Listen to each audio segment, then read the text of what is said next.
اساریب اور حارم دونوں قلعوں پر ضرب لگانے کے بعد عماد الدین زنگی کا ارادہ تھا کہ اب وہ ان دوسرے شہروں پر حملہ ور ہوگا جن پر صلیبی قابض ہو چکے ہیں اور انہیں واپس لینے کی کوشش کرے گا، اس لیے کہ اساریب اور حارم کی اس فتح نے اس کے حوصلے بلند کر کے رکھ دیے تھے اور اس کے لشکریوں نے بھی یہ جان لیا تھا کہ صلیبیوں کو شکست دے کر بھگانا زیادہ مشکل کام نہیں ہے۔ لیکن مسلمانوں کی بدقسمتی شاید ابھی ان کا پیچھا نہ چھوڑ رہی تھی کہ عین انہی دنوں جب عماد الدین زنگی نے صلیبیوں پر کاری ضرب لگانے کا اعلان کیا تھا، مختلف سلجوقی حکمرانوں کے باہمی جھگڑے اور مسلمان امراء کی نااتفاقی نے زور پکڑ لیا۔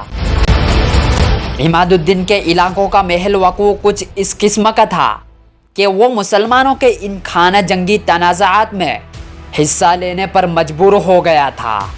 اس کی ابتدا کچھ یوں ہوئی کہ جب عالم اسلام کے عظیم الشان سلطان ملک شاہ سلجوقی زندہ رہے، نہ کسی منگول کو مسلمانوں کے علاقوں کی طرف دیکھنے کی جرت ہوئی، نہ کسی یورپی صلیبی نے آنکھ اٹھا کر مسلمانوں کے علاقوں کی طرف دیکھنے کی جسارت کی۔ لیکن سلطان ملک شاہ سلجوقی کے بعد ان کی سلطنت ان کے مختلف بیٹوں اور بھائیوں میں تقسیم ہو کر رہ گئی، جو سب آپس میں ایک دوسرے کے ساتھ برسر پیکار ہو گئے، آپس میں لڑنے بھڑنے لگے، آئے دن کوئی نہ کوئی دوسرے پر چڑھ دوڑتا۔ اس طرح مسلمانوں کے اندر دن بدن کمزوری کے آثار پیدا ہوتے چلے گئے۔ انہی دنوں سلطان ملک شاہ سلجوقی کے بیٹے برقیارق نے کچھ قوت پکڑی اور اس نے ایران اور عراق کے اندر مسلمانوں کی طاقت اور قوت کو مضبوط اور مستحکم کرنے کی کوشش کی، لیکن افسوس کہ اسی کوشش میں وہ فوت ہو گیا۔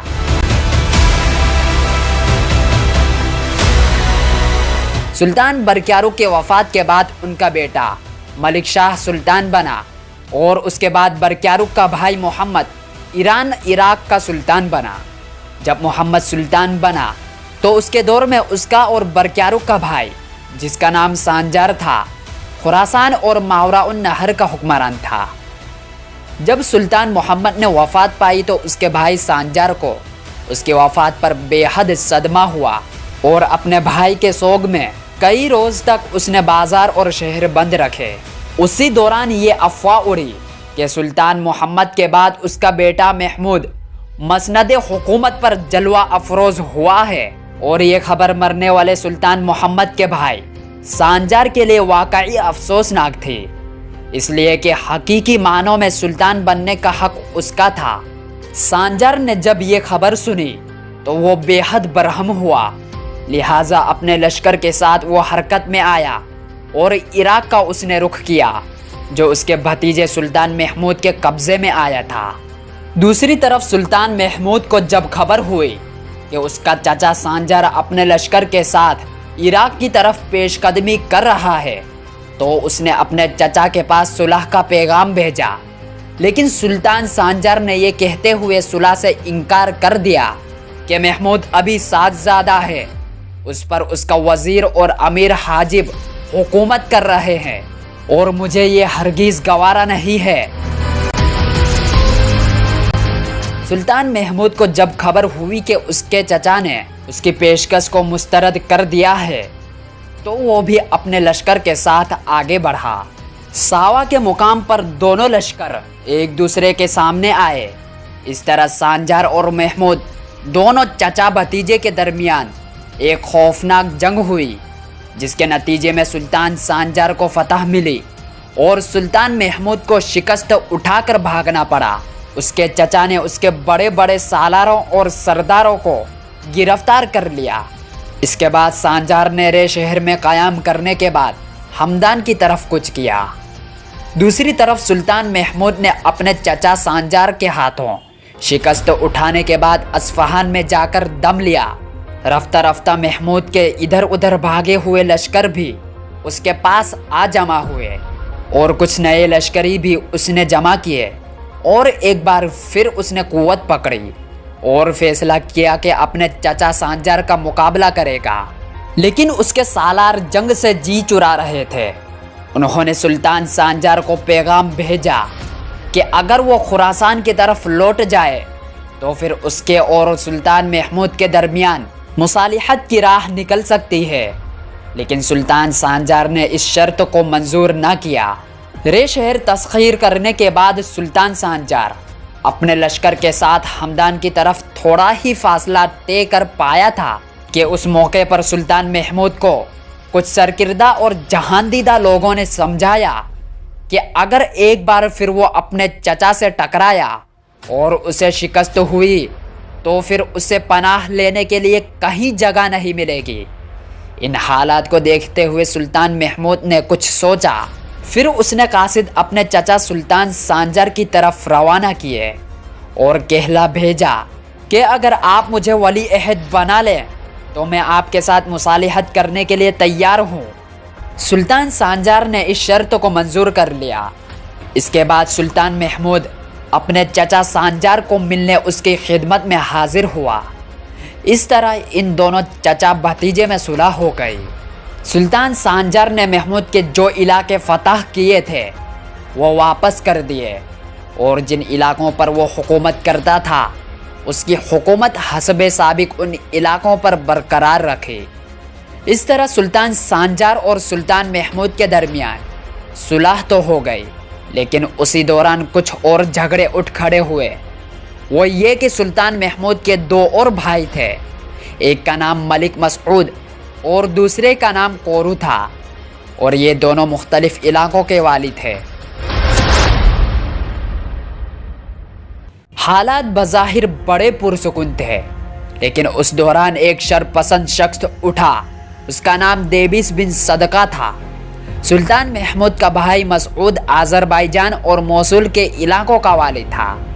وہ بالکل خاموش اور پرسکون تھا، لیکن اسے دیبیس بن صدقہ نے بھڑکایا۔